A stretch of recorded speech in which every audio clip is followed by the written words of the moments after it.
नमस्ते, मेरा नाम सिद्धांत है और द लल्लन टॉप इस समय बनारस में है। हम इस समय अभय नाथ यादव जी के साथ बैठे हुए हैं। अभय नाथ जी अंजुमन इंतजामिया कमेटी, जिनकी देखरेख में जो ज्ञानवापी मस्जिद है, जिस पर पूरा बवाल चल रहा है बनारस में, उसके वकील हैं। बनारस कोर्ट में इस पर पूरे मैटर को प्रेजेंट करते रहे हैं, केस लड़ते रहे हैं। हम उनसे इस मामले में इस पूरे बातचीत को समझने, इसके लीगल पहलुओं को थोड़ा और आसान तरीके से समझने की, ताकि दर्शकों और हमारा ज्ञानार्जन हो सके इस पूरे मैटर को लेके हम आए हैं। अभय जी, बातचीत करने के लिए बहुत बहुत शुक्रिया। अभय जी, मेरा सबसे पहला सवाल इस पे ये है आपसे कि ये जो अभी का चल रहा है, ये मुद्दा है क्या? मतलब अगर आप उसको समझाना चाहें, हम किसी स्टूडेंट को जैसे समझाते हैं, क्या मुद्दा है सर ये? देखिए, इसमें राखी सिंह और 4 अन्य महिलाओं ने हाँ। यहाँ बनारस के सिविल कोर्ट में एक सूट फाइल किया है, जिसका नंबर है 693/2021। इस सूट में इन्होंने ये मांगा है कि एक उन्होंने बताया है कि अराजी नंबर 9130 और उसके साथ 5 कोष भूमि वगैरह यह आदि विश्वेश्वर की संपत्ति है। आदि विश्वेश्वर मतलब भगवान शंकर। और वहाँ पे उस परिसर में ये बता रही हैं कि माँ सिंगार गौरी, गणेश जी, नंदी जी, महादेव जी, हनुमान जी, इन लोगों की मूर्तियाँ हैं और कुछ अदृश्य मूर्तियाँ भी हैं, जिसका हमको पूजा करने का अधिकार दिया जाए। 2021 में दायर किया था इन्होंने। सिंपल ये सूट उनका उन्हीं का है ये। ठीक है। अब उसके बाद उसमें एक कमीशन की एप्लीकेशन दी गई कि साहब मौके पर कमीशन करा लिया जाए। कमीशन का मतलब सर? कमीशन का मतलब कि मौके की जांच करा लिया जाए, जिसको आप सर्वे कमीशन लोग बोल रहे हैं। सर्वे कमीशन। एक्चुअली ये सर्वे कमीशन नहीं है, ये एक सामान्य कमीशन है।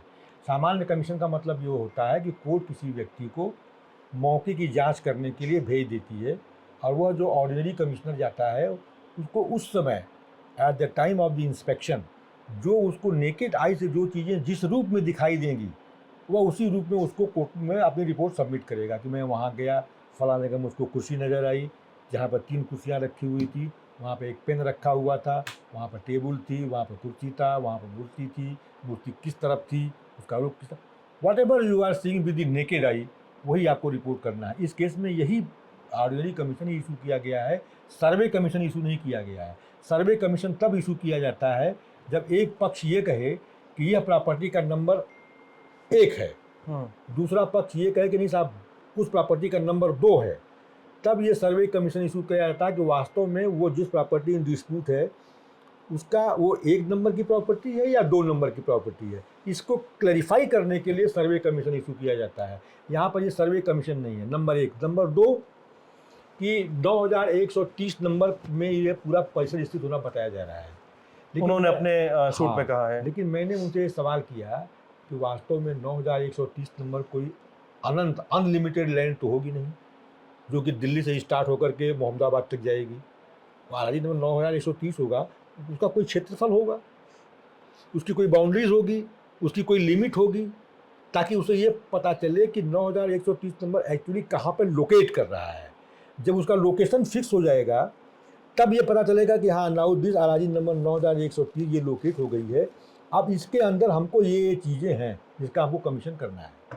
जब तक 9130 नंबर का एक्चुअली आइडेंटिफिकेशन नहीं होगा, लोकेशन नहीं होगा, डिमार्केशन नहीं होगा, ये तय नहीं होगा कि 9130 नंबर एक्चुअली है क्या, यहाँ है या वहाँ है। अब जैसे 9130 नंबर का आप कमीशन करने जा रहे हैं, गेट नंबर 4 जो भी आप देखे होंगे विश्वनाथ मंदिर जी, गेट नंबर 4 से आप घुसे तो गेट नंबर 4 के घुसने से ही क्या 9130 शुरू हो जाता है? और शुरू अगर वहाँ से हुआ तो ख़त्म कहाँ हो रहा है? दशाश्वमेध घाट पर ख़त्म हो रहा है क्या? उसी 9130 में जो मस्जिद वाला पोर्शन जिसको आप बता रहे हैं कि विवादित ढांचा है, वो उतना ही है कि 9130 में जो मंदिर बना हुआ है वो भी है। तो 9130 नंबर इनका कहीं से डिमार्केटेड नहीं है। इसलिए मेरी पहली आपत्ति ये थी मैं कि आप कमीशन करो, लेकिन पहले ये तय करो कि 9130 है कहाँ, क्योंकि 9030 नंबर ही को डिस्प्यूटेड प्रॉपर्टी बता रहे हैं। अच्छा, यानी जैसे में जो हम लोग समझते हैं प्रॉपर्टी, जितना समझते हैं सर, कि जैसे आप बताते हैं अराजी नंबर बताते हैं, लैंड का नंबर बताते हैं, तो लैंड का नंबर बताने के साथ साथ लैंड का क्षेत्रफल भी बताते ही हैं, बताते हैं। साथ में बताते हैं कि इसके बगल में नहर चल रही है और बाउंड्रीज बोलते हैं। पीछे ये जा रहा है, पश्चिम दिशा में ये है। तो आप कह रहे हैं कि इस पूरे लिटिगेशन में, इस पूरे टाइटल सूट में उन्होंने कहीं से ये इस बात को मार्क नहीं किया है कि ये 91-30 जो आराजी संख्या है वो एक्चुअली में है कितनी, क्या, कहाँ पे? यही मेरा पहला ऑब्जेक्शन है और ये मेरा अच्छा। लीगल ऑब्जेक्शन है। ये मेरा लीगल ऑब्जेक्शन है जिसको कोर्ट ने बाईपास कर दिया। मैंने इस पे कोर्ट ने बाईपास कर दिया। बाईपास कर दिया। कोर्ट ने, मैंने रूलिंग दिया कि अगर ऐसी प्रॉपर्टी जिसका आइडेंटिफिकेशन नहीं है, जिसकी बाउंड्रीज नहीं दी गई है, जिसका क्षेत्रफल नहीं दिया गया है, जिससे डिस्क्रिप्शन ऑफ द प्रॉपर्टी को आइडेंटिफाई न किया जाए, अगर ऐसी इमूवेबल प्रॉपर्टी के बारे में अगर कोई सूट लाया जाता है तो वो सूट को रिजेक्ट कर देना चाहिए। उसमें कमीशन किस बात का? Suit as a whole basically वो it is liable to be rejected. चलिए, ये आपका पहला ऑब्जेक्शन था जिसको कोर्ट ने बाईपास कर दिया। और क्या ऑब्जेक्शन है आपके? दूसरा हमारा ऑब्जेक्शन ये था कि विजिबल देवता और इनविजिबल देवता। उन्होंने सूट में कहा है कि विजिबल एंड इनविजिबल डीटीज। हाँ। तो विजिबल डीटीज तो बात समझ में आती है कि जो आपको दिखाई दे। हाँ। इनविजिबल डीटीज का आप कैसे सर्वे कराएंगे आप? How it is possible? ठीक है। तो आपकी वो जो आपने सर्वे के लिए, कमीशन के लिए, सर्वे तो नहीं, ऑर्डिनरी कमीशन के जो एप्लीकेशन दिया, आपकी वही डिफेक्टिव है। तीसरा हमारा ऑब्जेक्शन ये था, ये उनका खुद का कहना है कि एक्चुअली जहाँ पर मस्जिद बनी हुई है, मस्जिद के चारों तरफ बैरिकेटिंग है। मैं जहाँ पर मस्जिद की चारों दीवारें खत्म होती है उससे करीब 10 फीट के बाद चारों तरफ से बैरिकेटिंग की गई है। ठीक है। उस बैरिकेटिंग के तो मस्जिद की जो पश्चिमी दीवार है बाहर की तरफ, पश्चिमी दीवार के करीब 10 फीट, लगभग 8-10 फीट के बाद बैरिकेटिंग है। बैरिकेटिंग के बाद बाहर की तरफ एक माँ श्रृंगार गौरी का प्लेस बताया जा रहा है। उसका कोई डिस्प्यूट ही नहीं है। तो मैं भी कह रहा हूँ कि अगर आपके अनुसार माँ श्रृंगार गौरी का place outside to the western wall of the mosque, अगर मंदिर के पश्चिमी दीवार के बाहर जहाँ आप माँ श्रृंगार गौरी का स्थान बता रहे हैं, तो वह माँ श्रृंगार गौरी का स्थान अगर खुद आपके अनुसार मस्जिद के बाहर है, तो आज तक कभी मुस्लिम पक्ष ने उस स्थान को जहाँ पर माँ श्रृंगार गौरी का स्थान बताया जा रहा है कभी अपना राइट क्लेम नहीं किया। और एक वर्ष में चैत की नवरात्रि के चतुर्थी के दिन ही माँ श्रृंगार गौरी की पूजा होती है, 1 डे इन ए ईयर। जी, साल 91 से शुरू हुई थी या 92 से शुरू हुई थी? कभी मुस्लिमों ने उस पर आपत्ति नहीं किया कि नहीं आप पूजा मत करिए। अब जहाँ श्रृंगार गौरी आप बता रहे हैं, जहाँ साल में आप एक बार पूजा करते थे, आप वहाँ पर रोज पूजा करें, आप न पूजा करें, मुझसे कोई मतलब नहीं है, मुझसे कोई मतलब नहीं है। लेकिन उसकी लाइट में आप घुसे जा रहे हैं मस्जिद के अंदर। ओके, यानी अभयनाथ यादव जी कह रहे हैं कि श्रृंगार गौरी जहाँ पे चैत के नवरात्र में चौथी दिन जिस दिन महागौरी थी चाष्टमम, तो जिस दिन चौथे दिन पूजा होती है, तो उस दिन को छोड़कर उस दिन पूजा हो चाहे साल भर पूजा हो, उससे दिक्कत नहीं है। लेकिन आपके अनुसार से राखी सिंह एंड पिटिशनर्स वो उस पूजा के माध्यम से मस्जिद के अंदर घुस के पूजा करना चाहते हैं, आप ये कह रहे हैं? यही उनकी नियति है, यही उनकी नियत है। और तीसरी बात लिखिए, खुद उन्होंने अपने केस में एक दीन मोहम्मद की केस का रेफरेंस लिया है, साल 1936 वाला। हाँ। Deen Mohammad versus secretary of state. उस केस में उस केस का जिक्र उन्होंने खुद अपने प्लेंट में किया है। लेकिन इस मुकदमे में वाकई उस समय के सिविल जज ने निर्णय क्या दिया है, इसको ये नहीं बताते, इसको जानबूझ के छिपाते हैं, ये कंसील कर रहे हैं। क्यों? ये इसलिए कंसील कर रहे हैं कि अगर उस जजमेंट को उसमें जो जजमेंट हुआ है उसको अगर अपने मुकदमे में लिख देते तो ये भी जाते, और ये हिंदू धर्म के नाम पर जिन लोगों की आस्था कोई अपने तरफ आकर्षित करना चाहते हैं वो लोग भी टूट जाते हैं। क्यों? उसकी वजह यह है कि दीन मोहम्मद के केस में ये बार बार कहते हैं कि 12 लोगों ने गवाहियाँ दी जिससे ये साबित हुआ है कि वहाँ मंदिर था। 12 लोगों ने, हम कहीं 12 नहीं, 12,000 लोग गवाहियाँ दें। लेकिन कोर्ट का ऑर्डर क्या है? लेकिन कोर्ट का ऑर्डर क्या हुआ यह माना जाता है, गवाहियों को नहीं माना जाता है। कोर्ट जो ऑर्डर देती है वो गवाहियाँ या कोर्ट के सामने अन्य जो अभिलेख प्रस्तुत किए जाते हैं, जिसको हम लोग डॉक्यूमेंट्री एविडेंस बोलते हैं, गवाहियों को हम लोग ओरल एविडेंस बोलते हैं जी। तो कोर्ट जब कोई निर्णय देती है तो ओरल एविडेंस और डॉक्यूमेंट्री एविडेंस इस दोनों को कंसीडर करती है, दोनों का अवलोकन करती है, उसके बाद तब एक नतीजे पर पहुंच करके अपना जजमेंट देती है। दीन मोहम्मद के केस में जो 36 में दाखिल किया गया, 1937 में दीन मोहम्मद की केस में यहाँ के सिविल जज ने ये निर्णय दिया है कि it is here by declared, मैं वही वर्डिंग पढ़ रहा हूँ, it is here by declared that the mosque courtyard and land underneath is the Hanafi Waqf property. अच्छा, मतलब वो सारा जो है लैंड वो वक्फ प्रॉपर्टी वो है। हनाफी मुस्लिम की वक्फ प्रॉपर्टी है, जहाँ पर रेगुलर नमाज पढ़ी जा रही है। They are offering prayers daily, और साल में एक बार उर्स भी होता है। उसके बाद क्या बच गया? तो 36 में तो डिसाइड हो गया 37 में कि यहाँ वहाँ पर वो मॉस्क है। जब वहाँ पे मॉस्क है, अंडरनीथ लैंड भी वो वक्फ प्रॉपर्टी हो गई, और जो कोर्टयार्ड है वो भी वक्फ प्रॉपर्टी हो गया। उसके बाद आप देखिए, बाबरी मस्जिद का मामला आया, राम जन्मभूमि का मामला आया। बहरहाल सुप्रीम कोर्ट का निर्णय उस पर आ गया। कोर्ट के निर्णय से हम सभी लोग बधे हुए हैं। मुसलमानों ने भी बाबरी मस्जिद राम जन्मभूमि के निर्णय को माना, पसंद हो चाहे ना पसंद हो, माना सबको मानना भी चाहिए। ठीक है, मानना भी चाहिए। हम लोग डेमोक्रेटिक देश में रह रहे हैं, कोर्ट के जजमेंट को मानना चाहिए। माना।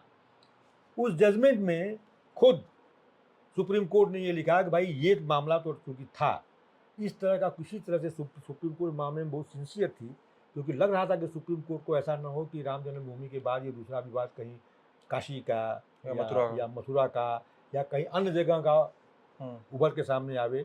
तो बाबरी मस्जिद के विध्वंस के बाद जब पीवी नरसिम्हा राव जी प्रधानमंत्री थे, उन्होंने एक सेंट्रल एक्ट पास किया है, प्लेसेस ऑफ वर्शिप एक्ट 1991, उपासना स्थल अधिनियम। उसमें ये लिखा गया है कि इसको देखिए फिर ये लोग तोड़ रहे हैं। इसमें ये लोग कह रहे हैं कि क्योंकि वहाँ तो पहले से ही उसमें पहले उस एक्ट को समझ लीजिए। उस एक्ट में ये लिखा हुआ है कि किसी भी उपासना स्थल का रिलीजियस कैरेक्टर जो 15 अगस्त 1947 को था, उसमें कोई परिवर्तन नहीं किया जाएगा, और 15 अगस्त 1947 की जो स्थिति थी उसको परिवर्तित करने के लिए कोई मुकदमा ही दाखिल किया जाएगा। ये वो एक्ट कहता है। इसलिए वो एक्ट बना कि जो मामला अयोध्या में हुआ, इस तरह का मामला कहीं और न हो, सांप्रदायिक तनाव और न बढ़े, लोगों में अमन चैन कायम रहे।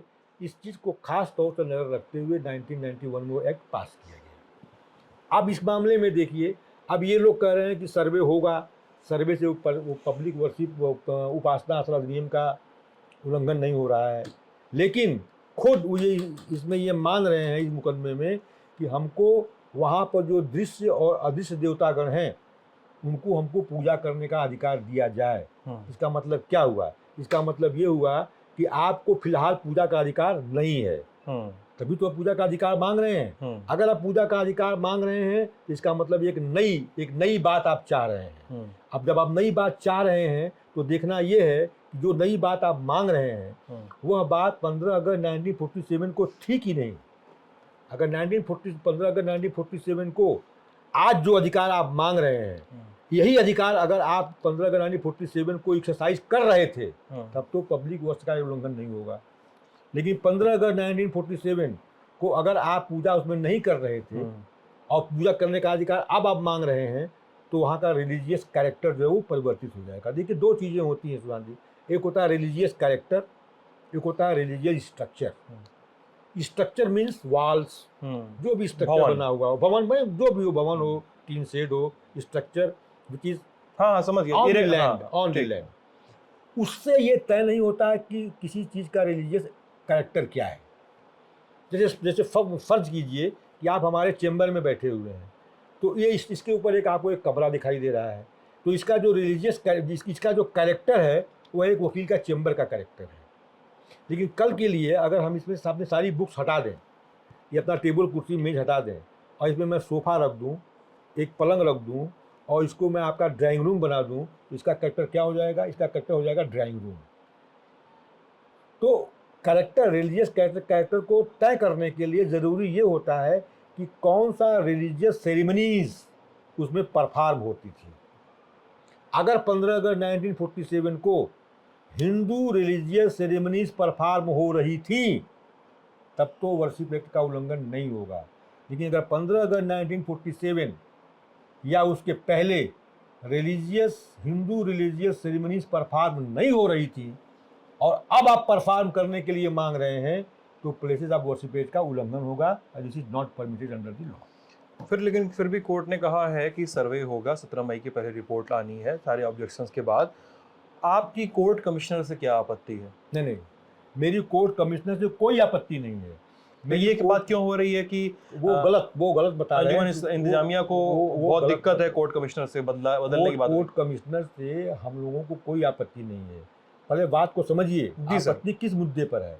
आपत्ति हमारी पहली आपत्ति ये थी कि जो आप सर्वे या जो आप कमीशन करने आ रहे हो वो प्रॉपर्टी कौन सी है? प्रॉपर्टी 9130 का डिटेल क्या है, कहाँ है, कहाँ है? पहले उसको तय दूसरा करो आप। इनविजिबल डीटी है, तीसरा श्रृंगार गौरी श्रृंगार का, गौरी है। चौथा दीन मोहम्मद केस पे जो आप बात कर रहे हैं, ठीक है। चौथा आपके पास इस बात का कोई सबूत नहीं है कि मंदिर के नीचे जिस तहखाने को आप बात कर रहे हैं, जिसमें आप बार बार कह रहे हैं कि इसमें मंदिर है, इसमें देवतागण हैं, इसमें इमेजेस हैं, तो अगर आप 1990 तक उसमें पूजा कर रहे थे, उनका केस बदल, तो आप ये क्यों नहीं बताते हैं कि 1990 तक अगर हमने पूजा किया तो 1990 में पूजा करने तक 1990 में मैंने ये चीज़, ये देवता वहाँ पाए, वहाँ पर शिवलिंग था, वहाँ पर गणेश का नंदी बनी हुई थी उस तहखाने के अंदर। जब 1990 तक आप पूजा कर रहे थे, ठीक है, तो 1990 तक क्योंकि ये व्यास परिवार यही कहता है कि 1990-91 तक हम पूजा करते थे। तो व्यास परिवार आगे बता दे कि 90 में उन्होंने क्या कि वहाँ पर क्या क्या था, वो इसको प्रत्यक्ष रूप से क्यों नहीं बताते हैं कि अगर 90 तक कोई भी व्यक्ति उसमें पूजा कर रहा था, इसका मतलब 90 तक उसका प्रवेश था वहाँ। जब 90 तक प्रवेश था तो आकर के ये क्यों नहीं बताता कि वहाँ पर जब हम पूजा कर रहे थे उस स्थान पर मैंने एक शिवलिंग है, उस स्थान पर एक नंदी है, किसी स्थान पर गणेश जी हैं। What is there, what was there in 1990? कुछ नहीं बताया जा रहा है। ये केवल ये प्रिजम्पशन भी नहीं है, ये एजम्पशंस है। ठीक है, ये तो माना जा रहा है। कोर्ट कमिश्नर की बात कहाँ से उठ रही है? कोर्ट कमिश्नर की बात हमारी ये है कि कोर्ट कमिश्नर उस प्रॉपर्टी का कमीशन करे जो प्रॉपर्टी इन सूट हो, जिसका विवाद हो। अगर विवाद इस कमरे का है तो कमीशन इसका होगा कि ऐसी प्रॉपर्टी का विवाद होगा जो विवादित है ही नहीं है। जब 37 में ये होल्ड हो चुका है दीन मोहम्मद की केस में कि ये वक्त प्रॉपर्टी। ठीक है, मैं समझ गया। मतलब आप कह रहे हैं कि मुद्दा है कि पूरा इस पूरे लैंड के आसपास जो मंदिर उसकी पूजा की बात हो रही है, लेकिन कोर्ट कमिश्नर जो है वो मस्जिद के अंदर घुस के सर्वे कर रहा है। इस पर आपकी आपत्ति है? इस पर मेरी आपत्ति थी, लेकिन जब कोर्ट ने कह भी दिया, और कल के लिए अगर वीडियोग्राफी मंदिर की मस्जिद के अंदर की होती भी है तो मैं आपसे बता दूं कि उसकी कोई लीगल वैल्यू नहीं है। लीगल वैल्यू नहीं, बिल्कुल नहीं है। कमीशन के द्वारा जो भी रिपोर्ट कोर्ट में प्रस्तुत की जाएगी वह स्वयं में एविडेंस नहीं होती है, उसकी कोई इंडिपेंडेंट वैल्यू नहीं होती है। कमीशन के द्वारा दी गई रिपोर्ट के आधार पर मुकदमे का फैसला नहीं होता है, बल्कि कमीशन की रिपोर्ट केवल एक रोशनी दे सकती है, एक हल्का सा आपको इशारा कर सकती है, इनलाइट कर सकती है। लेकिन अगर रिकॉर्ड पर, कोर्ट के रिकॉर्ड पर और भी जो एविडेंसेस दाखिल होगी या और भी जो एविडेंसेस आएंगी, उसके अगर अगेंस्ट कमिश्नर की रिपोर्ट होगी तो कोर्ट ऑफ लॉ उसको रिजेक्ट कर देगी, उसको कंसीडर ही नहीं करेगी। अवैना जी, आप वकील हैं, मैं आप काफ़ी एविडेंसेस और अपनी प्रोसीडिंग्स के आसपास ही बात कर रहे हैं, लेकिन फिर मुझे एक जिज्ञासा होती है चीज़ों को पढ़ते समझते देखते समय, क्योंकि कई जगहों पे जेम्स प्रिंसेप का नक्शा आता है कि उसको तोड़ा गया, फिर वहाँ पे मस्जिद बनाई गई, औरंगजेब आया, वो मस्जिद बनाई गई, रज़िया मस्जिद बनाई गई, और क्या बिंदु माधव का मंदिर तोड़ा गया, ये सारी चीज़ें तोड़ी गई। तो इन चीज़ों को आप कैसे देखते हैं अवैना जी? देखिए, इन सारे क्लेम्स को कैसे देखते हैं? देखिए मैं, हाँ, वो बहुत ही, आपका सवाल बहुत ही जुनून है और बहुत ही अच्छा सवाल किया आपने। इन सब, देखिए मैं एडवोकेट हूँ, एडवोकेट के अलावा मेरा और कोई प्रोफेशन नहीं है। मैं पॉलिटिकल हूँ, मैं किसी में धर्म संगठन का सदस्य हूँ। मैं इन सब चीज़ों को केवल लॉ के पॉइंट से देखता हूँ, केवल लॉ के पॉइंट से। अगर ज्ञानवापी मस्जिद को जैसे आप ले लें, ज्ञानवापी मस्जिद जहाँ बनी हुई है, कहा यह जा रहा है कि वहाँ पर मस्जिद नहीं बन सकती थी, क्योंकि वो मस्जिद जहाँ बनी हुई है वह किसी व्यक्ति ने मस्जिद के लिए वो प्रॉपर्टी कि वो गिफ्ट नहीं की, डेडिकेट नहीं की, वक्फ नहीं। वो वक्फ जो है तभी कोई प्रॉपर्टी की हो सकती है जब किसी प्रॉपर्टी का असल मालिक वो अपनी प्रॉपर्टी अपने तरफ से, जैसे हम लोग वसीयत लिखते हैं, जी जी जी, तो वैसे ये लिख दिया डेडिकेटेड प्रॉपर्टी की बात हो रही है। डेडिकेटेड प्रॉपर्टी हो तो वक्फ हो जाती है। दूसरा एक वक्फ का और सिद्धांत है लॉ में, उसको बोलते हैं वक्फ बाय यूजर। इसको ये लोग नहीं मान रहे हैं। वक्फ बाई यूजर का मतलब हो गया, ये हो गया कि अगर प्रॉपर्टी डेडिकेट नहीं भी हुई है, लेकिन अगर ये बहुत ही लंबे समय से फॉर एन इमोरियल टाइम अगर किसी स्थान पर अनइंटरप्टेड विदाउट एनी ऑब्जेक्शन अगर वहाँ नमाज पढ़ी जा रही है, तो ये माना जाएगा कि दैट इज कि वो वक्फ प्रॉपर्टी है, वक्फ बाई यूज़र। तो ज्ञानवापी का जो मस्जिद है वो वक्फ बाई यूज़र है, आप क्योंकि इस स्लाइड में देखते हैं क्योंकि खुद उन्हीं के द्वारा ये कहा जा रहा है कि 1669 में मंदिर तोड़कर मस्जिद बनाई गई। तो कम से कम ये तो ये स्वीकार कर रहे हैं कि, और सबसे बड़ी बात ये है कि इनका जो मेन टाइटल सूट है मालिकाने का विवाद, सूट नंबर 610/91, उस सूट में खुद इन्होंने कहा कि 1669 में औरंगजेब के फरमान से मंदिर को तोड़ा गया, वहाँ पर मस्जिद बनाई गई और मुस्लिम वहाँ पे नमाज पढ़ रहे हैं। यही नहीं, उस केस में तो यहाँ तक कह दिया गया है कि यह जो ज्ञानवापी मस्जिद है, इसका जो वक्फ बोर्ड है, वहाँ पर इसका जो हुआ है registration as a waqf number 100, waqf number 100 of Banaras, तो उसका रजिस्ट्रेशन एज ए वक्फ होना भी ये मानते हैं, लेकिन कहते हैं कि ये प्रॉपर्टी रजिस्टर्ड है एज ए वक्फ, लेकिन गलत रजिस्टर्ड है।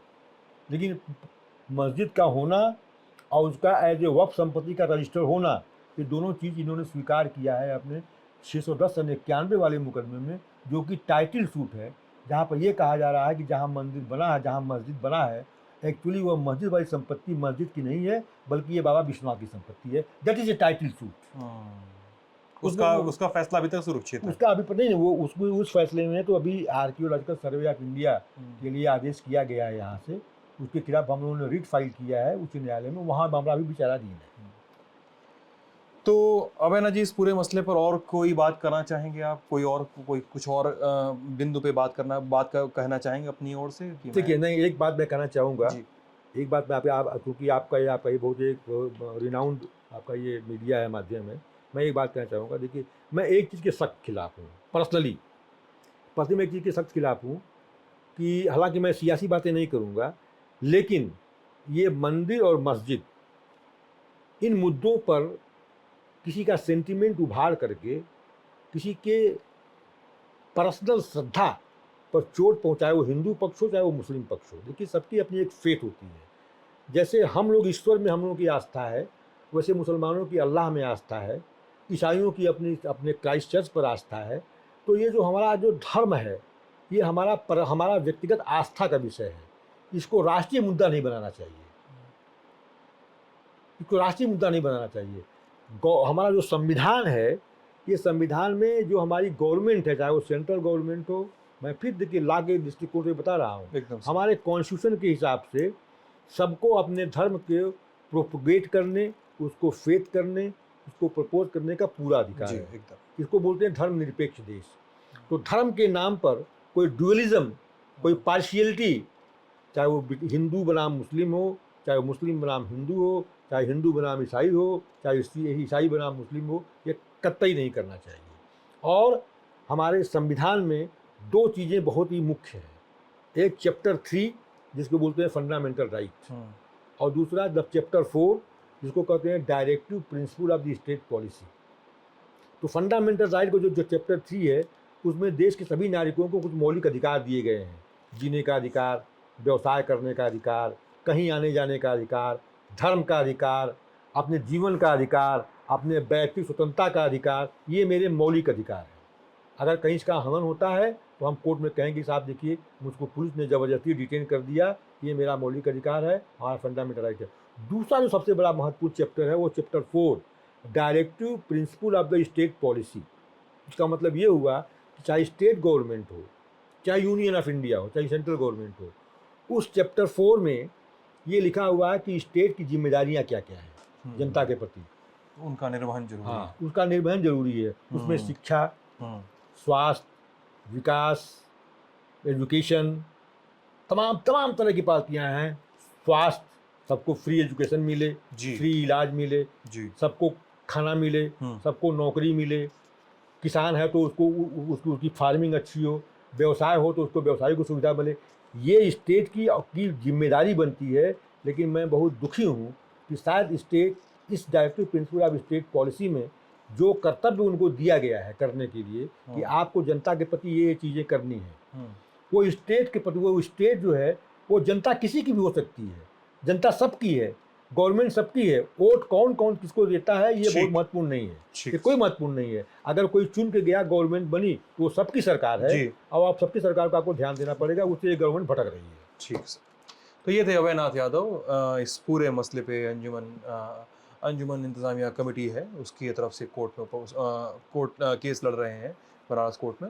हम उनके पक्ष, उनकी दलीलें और उनका जो आर्गूमेंट है और उनके जो ऑब्जेक्शंस हैं उसको जानने आए थे, मैं और मेरे साथी जेरी। आप ललन टॉप देख रहे थे, बहुत बहुत शुक्रिया।